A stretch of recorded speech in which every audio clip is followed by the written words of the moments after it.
I already told you that plastic is in tiny, tiny, tiny pieces, particles that so small you can't see them, so you are happily eating them, breathing them, and so on. Now you're asking me, well, how did it end up everywhere? Aja, tell me.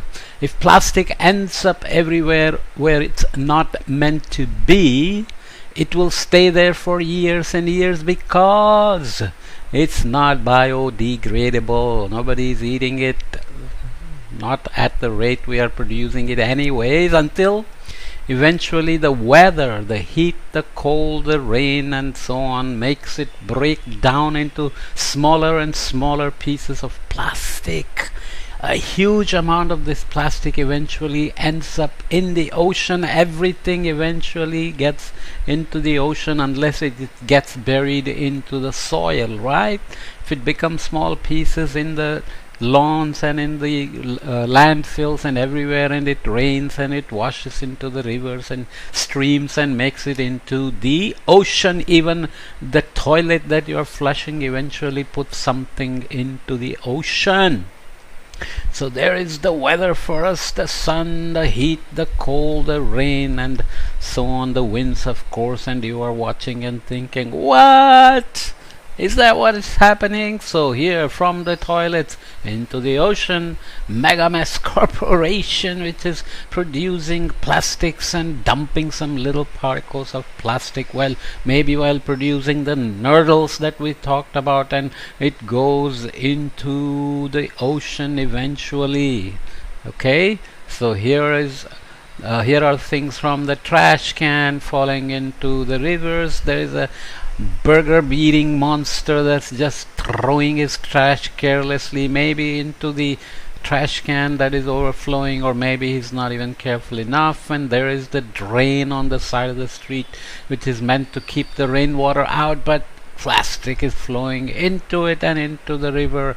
And there is a storm drain again, that's the same thing. You can see different types of materials flowing into it, and you have another kid not being very careful, and there are people who are picnicking and partying and dropping things on the beach. So when you walk on the beach, you look around and you see plastic pieces everywhere, and there is a ship's captain happily cruising along in the river, and nobody is watching, he thinks, or he doesn't even care who's watching, and then he just drops something plastic from the boat, and there is a ship container that's taking things along. And when we talked about the ocean, we talked about the rubber duckies that fell out of a ship in the North Pacific Ocean because of a storm, and those duckies are made of plastic and they hang around forever, and they washed up here and there, and a good scientist was trying to figure out the currents, ocean currents, by using the plastic duckies that were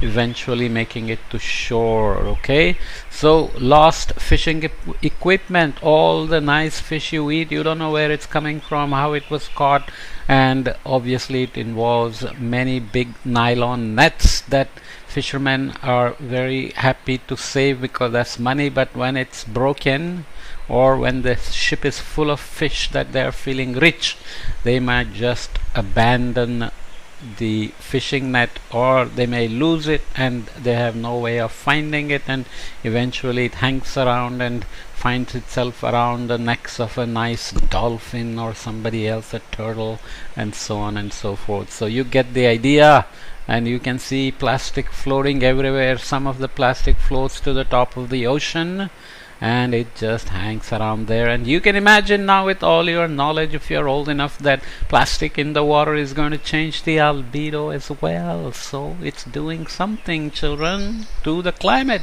And here is a turtle, a tortoise in the ocean.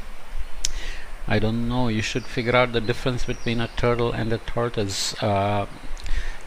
Can we, should we do that right now? Can we take a minute here? And I should know it as a teacher, but I'm not a biologist, I'm sorry. So difference between a turtle and a tortoise is tortoises have more rounded and domed shells, where turtles have thinner, more water dynamic shells. Turtles are more streamlined to aid swimming. One major difference is that tortoises, we say in India tortoise, in US they will say tortoise.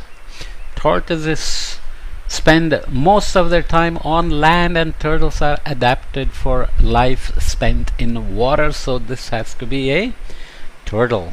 Okay, so turtles eat jellyfish and so on. So when a plastic piece floats around, they don't know if it's a jellyfish or plastic, so they happily eat it, and then they choke to death, and a lot of other bad things happen, and some of the plastic sinks to the bottom of the ocean and stays there forever. All of this is a really big problem for marine animals.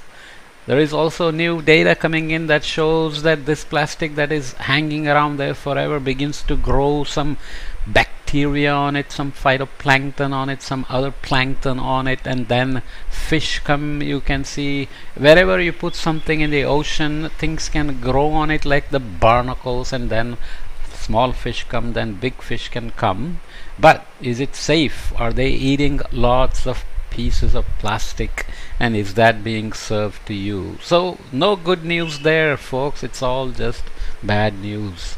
And obviously some of that plastic is eaten by the birds that are diving to catch a fish, but they are catching a fish with the net, or they're catching a lot of plastic. They think it's fish. And some albatrosses that fly across the oceans, and they eat floating things in the ocean. They end up eating lighters and other plastic material, and of course some of the fish get tied up into a plastic, as I said before, the nets that have been broken and abandoned. And some of them of course try to eat plastic, because big whales, how do they eat? They open their big old mouths and they just take everything that is there. It may be krill, they think it's all krill, but maybe krill has a lot of plastic with it. Do they have a way of getting rid of it? They cannot digest it. But what happens even if they can get rid of it? How is their stomach affected by eating so much plastic? All the cows on land are eating so much plastic that even cow milk now has plastic in it, and so on and so forth. Okay, so we'll come back and look at how it gets around in the ocean, and you can actually go online and find videos from National Geographic and so on. I didn't include anything here because many of them are not free, and you know, it's always tricky if you include copyrighted images and videos, even though I'm doing education for free and they have to make their money, so I did not include any videos. But you can Google or go on YouTube and look for plastic in the ocean and so on, and you will find lots of videos. So we'll see how ocean currents go around and why they tend to bring together things that are distributed all over the place, and they eventually bring it together and pile it up somewhere. The great garbage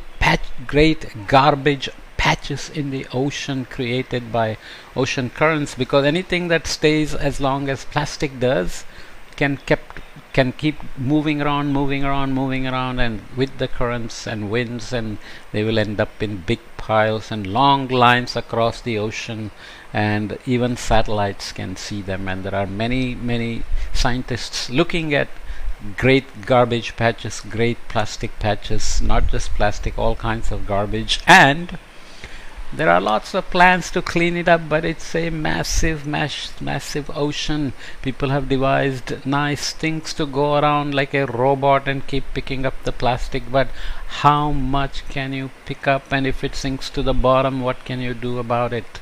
Right? So we are creating a mess, children, and this is how plastic gets everywhere. And we'll see a little bit more about plastic in the ocean and how it gets around and where it can be found in the next podcast. Okay, come back.